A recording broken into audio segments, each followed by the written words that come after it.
শুভেচ্ছা সবাইকে। প্রিয় দর্শক, মাঠে না গড়াতেই কি মারা যাচ্ছে ফেব্রুয়ারির নির্বাচন? 2026 সনের ফেব্রুয়ারি মাসের প্রথমার্ধেই জাতীয় নির্বাচন অনুষ্ঠিত হওয়ার কথা ছিল, এমনই ঘোষণা ছিল বাংলাদেশ অন্তর্বর্তী সরকারের। নির্বাচন কমিশনও প্রস্তুতি নিয়েছিল, তারা ডিসেম্বরের দ্বিতীয় সপ্তাহে তফসিল ঘোষণা করার কথাও বলেছিল। রাজনৈতিক দলগুলোর মধ্যে কিছুটা নির্বাচনের প্রস্তুতিও দেখা গিয়েছিল। বিএনপির প্রাথমিক প্রার্থী তালিকা ঘোষণার মধ্য দিয়ে কিছুটা রাজনৈতিক আলোচনা হচ্ছিল, যদিও এই নির্বাচন হবে কিনা এমন আশঙ্কা বারবারই জনগণের মধ্যে ছিল এবং যে কোনো মুহূর্তে এই নির্বাচন বন্ধ হয়ে যাওয়ার মতো আশঙ্কাও জনগণ করত।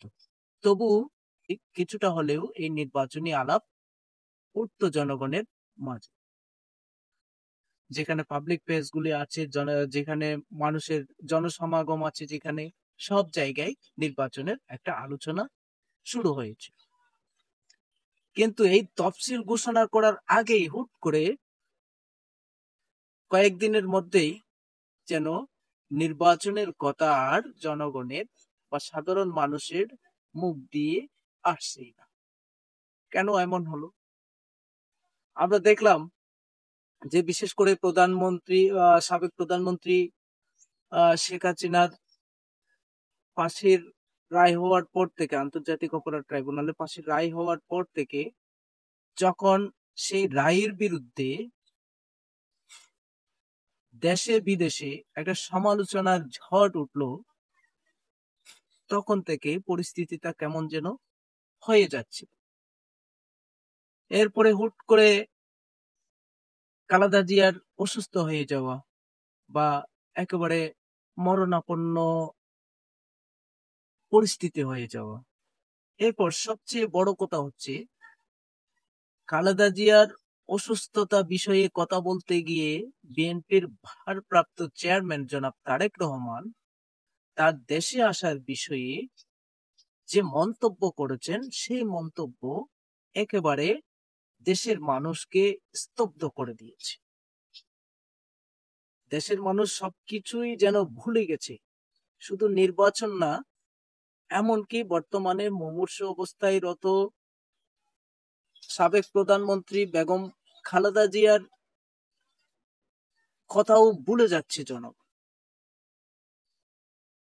বিস্ময়ে একেবারে হতবাক, একেবারে হতভম্ব হয়ে গেছে সারা বাংলাদেশ তারেক রহমানের এই কথায়। কারণ তিনি বলছেন যে তার দেশে ফেরার বিষয়ে তার একক কোনো সিদ্ধান্তের এখন আর অবকাশ নেই। কথার পেছনে তিনি আরো অনেক কথা বলেছেন, কিন্তু সব কথার মানে হচ্ছে নির্বাচনের আগে তিনি দেশে ফিরতে পারছেন।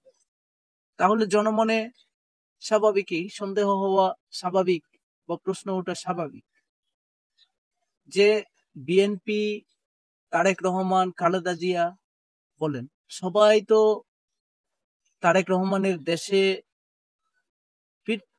ফিরে না আসার পেছনে আওয়ামী লীগকে দোষারোপ করত, আওয়ামী লীগের উপরেই সমস্ত দোষ চাপাত। তাহলে এখন কেন তিনি আসতে পারছেন? স্বাভাবিকভাবেই আপনি জনগণকে যতই বোঝান, এখন জনগণ তারেক রহমানের দেশে আসার ব্যাপারে বড় বাধা মনে করছে বর্তমান অন্তর্বর্তী সরকারকে।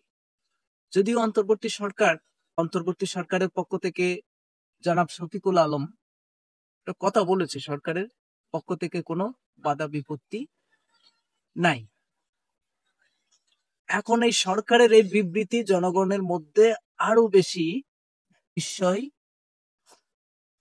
ছড়িয়ে পড়ছে। কিছুদিন আগে জয়ের একটি সাক্ষাৎকারের প্রসঙ্গ আরো বেশি জনগণের সন্দেহ বাড়িয়ে দিতে পারে। সেটি হচ্ছে, সজীব ওয়াজেদ জয় সাক্ষাৎকারে বলছিলেন যে এই বাংলাদেশের দুটি দলকে, দুটি দল বলতে এখানে আওয়ামী লীগ এবং বিএনপি কে বোঝানো হবে। এই আওয়ামী লীগ এবং বিএনপি কে বিদেশ থেকে নেতৃত্ব শূন্য করার একটা পরিকল্পনা অব্যাহত আছে। তাইলে এখন 2 দিন পরে তারেক রহমানের দেশে ফেরা নিয়ে এমন হতাশাজনক বক্তব্য, সন্দেহ